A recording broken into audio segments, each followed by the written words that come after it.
Hello everyone, today I'm making blue crab and pork rib noodle soup. This is egg noodle. You will see it's so delicious and fast to make. Welcome to SaigoncookTravel. I am Saigoncook. On this channel I share with you everything I know, so please like, share my video and subscribe. Thank you. So I blanch the rib and wash, clean, and then I cook until tender.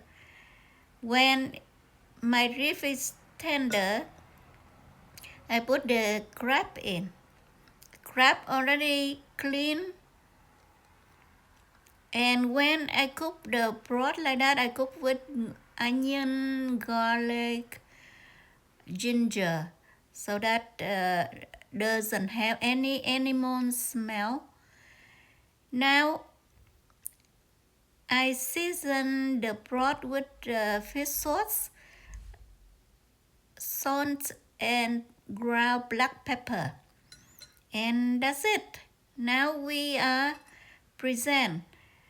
Put the noodle. I blanch the noodle by instruction in the package.